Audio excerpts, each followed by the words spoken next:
So, good morning students. This is our first class of 12th English, and today we are going to learn the poem Noble Nature by Ben Jonson. It's a very short poem with a message how to live a life. Basically, in this poem, the poet has used two symbols of nature to elaborate, to give the meaning, to explain how a life should be lived. ये video साथ में मैं हिंदी में भी बताता रहूँगा ताकि ये वीडियो जो है English medium as well as Hindi medium दोनों के विद्यार्थियों के लिए उपयोगी रहेगा.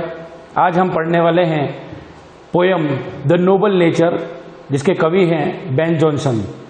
सो फर्स्ट, सबसे पहले हम ये करेंगे कि एक बार इस पोयम को हम रिसाइट कर लेते हैं, so that if there is any hard words, कोई ऐसे मीनिंग है दैट आर नॉट अंडरस्टैंडेबल, तो उसको हम समझ पाएंगे. So let's start with the poem.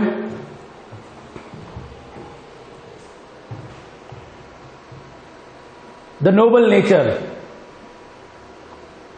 It is not growing like a tree in bulk, doth make man better be, or standing like an oak 300 year, to fall a log at last, dry, ballad and sere. A lily of a day is fairer far in May, although it fall and die that night. It was the plant and flower of light.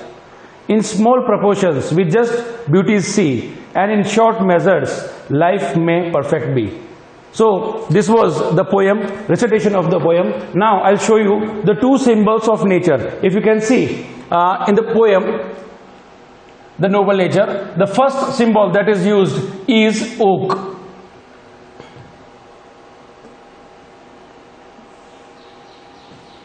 Oak is a tree which has a lifespan of 300 years. 300 साल तक इसकी उम्र होती है इस पेड़ की. लेकिन इस पूरे 300 वर्ष की आयु या उसके जीवन काल में ये किसी काम का नहीं होता है. ओक एक ऐसा पेड़ है जो केवल 300 साल तक खड़ा रहता है और किसी के काम नहीं आता है, और जब 300 वर्ष बाद वो सूख जाता है तो एक सूखा लट्ठा बन जाता है. यानी कि कहने का मतलब ये है कि 300 वर्ष तक खड़े होते हुए भी 300 वर्ष के जीवन काल में वो किसी के काम नहीं आया. दूसरा जो हमारा ऑब्जेक्ट है जो हम देख पा रहे हैं वो है lily. Lily as you all know it's a flower, एक फूल है. इस फूल की विशेषता ये होती है कि इसका जीवन काल केवल एक दिन का होता है. इनफैक्ट अगर मैं उसको ये कहूं कि इट ब्लॉसम्स एट नाइट, रात को खिलता ही है और सुबह शाम होते होते ये मर जाता है. लेकिन अपने से इस छोटे से जीवन काल में, एक दिन के जीवन काल में, ये खुशियां, सुंदरता, इसकी मासूमियत से कि अगर कहीं लिली खिला हुआ होता है तो लोगों के पैर अनायास ही उस तरफ चले जाते हैं, just in for admiration of the beauty. जैसे आप देखते हैं कोई गुलाब का फूल है, अगर आपके सामने कोई गुलाब का फूल आ जाता है, क्या प्रतिक्रिया होती है? पहली प्रतिक्रिया ये होती है कि हम उसको उठा करके we would like to smell it, हम उसकी खुशबू लेना चाहते हैं. So this is known as admiration, कि जब हम खड़े होकर के प्रकृति की किसी चीज को अप्रिशिएट करते हैं, उसको समझते हैं, उसको हम अपना समय देते हैं, सो वो बेसिकली ये कहलाता है कि हमारा ध्यान वो आकर्षित करते हैं. तो इस कविता में दो सिंबल्स ऑफ नेचर दिखाए गए हैं. बता दिया जैसा कि मैंने पहले, एक ओक है और दूसरा लिली है. अब मैं इसको आपको लाइन टू लाइन मीनिंग समझाने की कोशिश करता हूं. इसके बाद में जब हमारी सेकंड क्लास होगी तो आई विल टेल यू, मैं उसको आपको एक्सप्लेन करूंगा कि एग्जाम में इस पोएट्री से कैसे क्वेश्चंस आते हैं, हमको उसका आंसर कैसे लिखना है और कैसे इजीएस्ट वे में हम उसको याद कर सकते हैं. तो ये हमारा एक प्रयास रहेगा. So let's start with explanation. First is that it is not growing like a tree. अब कवि ये कहता है कि केवल बढ़ना ही जीवन नहीं है. एक मनुष्य का जीवन होता है, कैसे होता है? अगर एक मनुष्य का अवस्था देखे, पूरा जीवन काल देखे, एक छोटा बच्चा होता है, बड़ा होता रहता है, अब इट इज लाइक ग्रोइंग, वो बढ़ रहा है, बढ़ रहा है, बढ़ रहा है, बढ़ रहा है, बढ़ रहा है। तो अगर आप देखा जाए कि एक बच्चा है, दो बच्चे ले लेते हैं, एक बच्चे को एक अच्छे वातावरण में रखते हैं जहां पर उसको शिक्षा, दीक्षा, संस्कार, नैतिकता सारा कुछ सिखाया जाता है, और दूसरे बच्चे को हम ऐसे वातावरण में रखते हैं जहां पर अशिक्षा है, कोई भी संस्कार नहीं है, नैतिकता नहीं है। दोनों बढ़ेंगे, दोनों बढ़ेंगे, बढ़ेंगे, बट उन दोनों के जीवन का जो विजन होगा, जो वैल्यूज होगी, वो दोनों का अलग होगा। अगर आपने पहले पढ़ा होगा, बाल्यकाल में पढ़ा होगा about Mowgli. So Mowgli was also a small child lost in a forest, और फिर वहां he was brought up between the animals, और उसके अंदर सारी वैल्यूज, जो गुण जो थे वो जानवरों के आए। So as the trades we find, वैसे हम बढ़ते हैं। और आप कुछ भी नहीं करोगे, केवल आप खाना खाओगे, तब भी आप बढ़ोगे। सो it is not like it is not growing like a tree. केवल बढ़ना नहीं है, बढ़ना इन सेंस इट इज, यहां पर हम बता रहे हैं फिजिकली, शरीर से बढ़ना, मन से भी बढ़ना है, मानसिकता से बढ़ना है, इन बल्क। अब बल्क में क्या होता है, पेड़ कैसे बढ़ता है? पेड़ यूं नहीं बढ़ता है, पेड़ यूं बढ़ता है।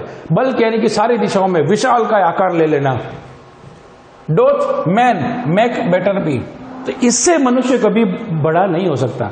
आप किसी लंबे चौड़े इंसान को देखकर क्या कभी प्रभावित हो जाएंगे? वाह क्या इंसान है, हम उसकी खूबियों का आकलन करेंगे, हम देखेंगे ये कैसा इंसान है। तो केवल शरीर मात्र बड़ा होने से कोई बेहतर नहीं बनता है। उसके आगे चलते हैं, और standing long and oak 300 year, जैसे कि ओक 300 साल तक खड़ा रहता है। अगर किसी से बढ़ने से ही कोई अच्छा हो जाता तो इस दुनिया में सबसे अच्छा ओक माना जाता, क्योंकि वो 300 साल से खड़ा हुआ है। तो to fall a log at last, और उसका अंत क्या होता है? वो एक लॉग, लॉग मीन्स लकड़ी का टुकड़ा। So at last it becomes a dry, सूखा हो जाता है। बैलेड, उजड़, किसी काम का नहीं। एर सीर, बिल्कुल अत्यंत सूखा हुआ लकड़ी का लट्ठा बन जाता है, लकड़ी का टुकड़ा बन जाता है, जो किसी के काम नहीं आता है। Now we move on to next stanza. It's a lily of a day. जैसे आपको बता दिया गया है कि lily of a day, lily lives for a day, and also it is known as, थोड़ा सा बीच में ले जाऊंगा मैं आपको, it is known as flower of light. उसमें कोई लाइट नहीं लगी हुई है, but because of its innocence, its beauty, its attraction, उसको ऐसा कहते हैं कि वो ध्यान आकर्षित करने वाला होता है। So it is known as flower of light. अब वो एक दिन के जीवन काल में क्या कर देता है? अब lily of a day is fairer far in May. Now, can you just imagine the month of May? मई का महीना गर्मी का मौसम होता है। गर्मी के मौसम में क्या नजर आता है आपको? Can you see everywhere around you? Surroundings में क्या दिखता है? कुछ नहीं, देयर इज एवरीथिंग ड्राई, सब कुछ सूखा होता है।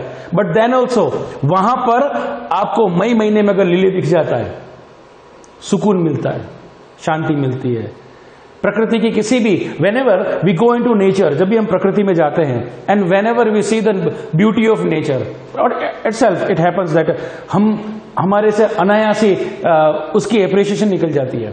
हम बहुत तनाव वाले जीवन में रहते हैं, तनावपूर्ण हमारी जीवन की दिनचर्याएं हैं, ऐसे में कभी हम बहुत ज्यादा स्ट्रेस में होते हैं, तनाव में होते हैं, तो डॉक्टर हमको क्या कहते हैं? You should visit some place of nature, कहीं हिल स्टेशन पे जाइए, बीच पे जाइए, all these are places of nature. When you go there you will get relaxed, आपको थोड़ा सुकून मिलेगा। So it is like that कि मई के महीने में जब कुछ सब कुछ गर्म होता है, एवरीथिंग इज ड्राई, और वहां पर when you see the flower is fairer far in May, कितना सुंदर दिखता है। और जब सब कुछ उजाड़ होता है तब इसको कहते हैं आशा की किरण। Although it fall and die that night, जिस दिन खिला है वो, the day it has blossom, the same day it dies also, वो सूख जाता है। It was the plant and flower of light, और उसको क्या उपाधि दी गई है? Plant and flower of light. एक दिन जीने के बाद भी उसने अपना ध्यान आकर्षित कर लिया, लोगों से एप्रिसिएशन मिल गया, उसकी सुंदरता का बखान हो गया, लोगों ने उसको निहारा, उसकी प्रशंसा की, उसने अपना काम कर दिया। In small proportions we just beauty see. और इसी तरह से रोजमर्रा के जीवन में कई सारे छोटे छोटे अनुपात में हम सुंदरता देखते हैं प्रकृति की। इन अवर बिजी शेड्यूल्स, हमारे कितना शेड्यूल बिजी होता है, वी डोंट इवन नो कि हम कितना टाइम दे रहे हैं। लेकिन फिर भी जो छोटा छोटा भाग हमको, जो अपने छोटे छोटे समय में जो हम अप्रिशिएट करते हैं, हम कहीं जा रहे हैं, हम कहीं बैठे हुए हैं, हम किसी मंदिर में जा रहे हैं, हम ट्रैवल कर रहे हैं, कितनी सारी, तो we find many things of nature around us. कई पक्षी उड़ रहे हैं तो अनायास से हमारी नजर वहां पड़ जाती है, हवा से कोई पेड़ हिल रहा है हम उसको देखने लग जाते हैं। We are it is exactly just like going into Orion, हम लोग शून्य में चले जाते हैं, हम उसको देखते ही रहते हैं। This is that is the power of magnetism of beauties of nature, वो उसको आकर्षित करती है।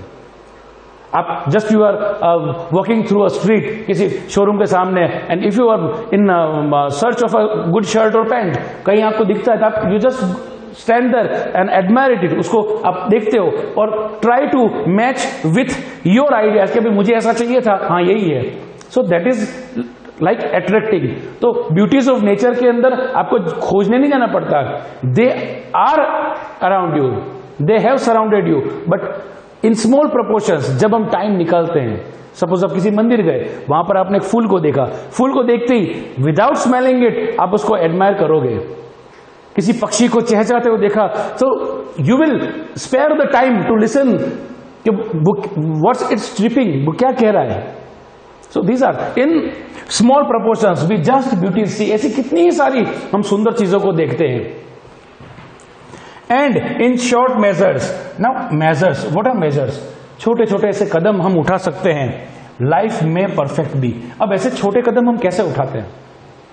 हमारे उस शेड्यूल से जाकर के हमको किसी, we don't have to go into orphanage, किसी अनाथालय या वृद्धाश्रम में जाकर के सेवा करने की जरूरत नहीं है, but you can do this thing in your busy schedule also.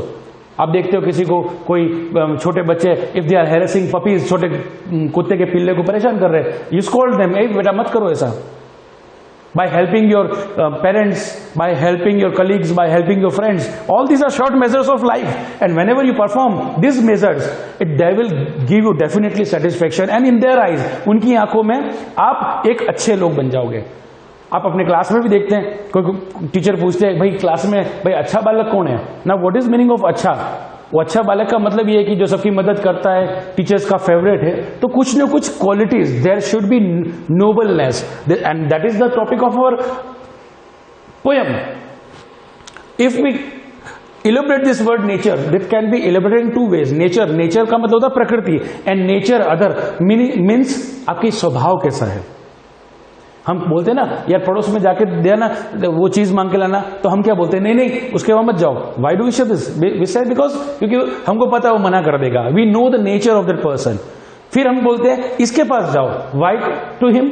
Because we know the nature that this his nature is helping. So by your nature, आपकी प्रकृति आपको सेट करती है, आपका स्वभाव बनाती है। Now when we talk about the proportion, okay, when we talk about the proportion of life, I can say, I can give the example of a person. ऐसे बहुत सारे इंसान हमारे आसपास, हमने इनके इतिहास, उनका जीवन काल, जीवनियां पढ़ी है, जिनका जीवन काल बहुत छोटा रहा, बट स्टिल उनका नाम अभी भी अमर है हमारे बीच में। एंड ऐसी एक शख्सियत है Swami Vivekananda. His life was very short lived, बहुत छोटा कम समय जिए, लेकिन आज भी we can still remember the incidences. कितनी सारी घटनाएं उनके जीवन की हैं जो they are still providing our, they are boosting our morals, they are providing, ऐसी कितनी सारी हमको शिक्षाएं देती जा रही है उनकी, and they are inspirations for us. तो एक जीवन ऐसा जिए जो छोटा जिए, लेकिन ऐसा जिए कि जिसमें हमारे गुण जो है, हमारे कर्म जो है, ये उत्तम हो। So today this was the poem noble nature. Tomorrow we will learn, कल हम ये सीखेंगे कि इस पोएम से संबंधित कोई भी जो क्वेश्चन आंसर्स होंगे उसको हम how will we attempt them in board classes. Okay, thank you.